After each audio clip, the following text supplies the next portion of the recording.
Hello and welcome to this week's episode of Nacho Problems, where we turn ordinary recipes into extraordinary nachos. I'm Nacho Queen, but you can call me M. This week's recipe is one that has a variation in almost every European cuisine, as well as several in other parts of the world. It's a simple but delicious recipe, so I'm not sure if one culture created it and then it just spread like wildfire, or if several cultures independently looked at a potato and said, that would be great, grated up and fried. Because this week we're making Deruny Nachos, aka Kartoffelpuffer, Patanik, Kumunda, Toskini, Latka, Tortas de Patatas, Fritel de Patat, Rosti, or for the Americans, hash browns. Hope I got at least half of those pronunciations close. You may ask why I chose Deruny for the title. Well, that's what they're called in Ukrainian cuisine, and I wanted to honor them in their continued fight against Russia. I've placed a link below where you can donate to UNICEF's mission to help the children of Ukraine. So please help if you can, and let's get started.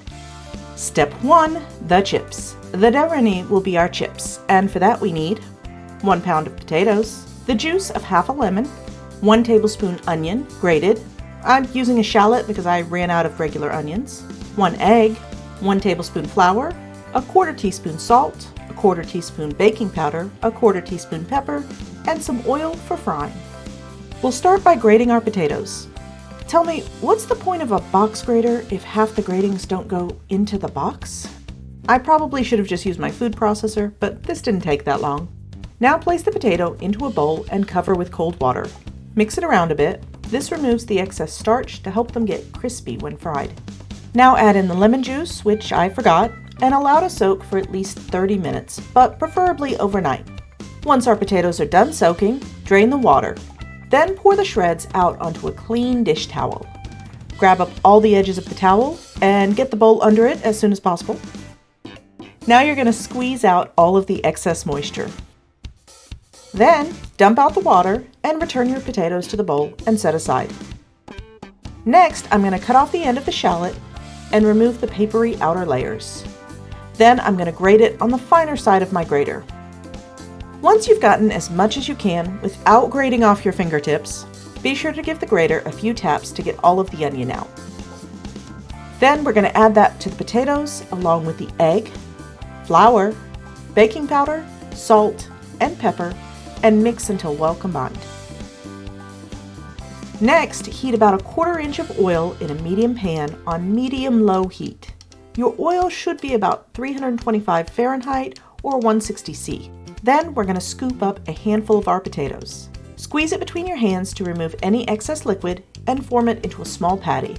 Then carefully place it in the oil.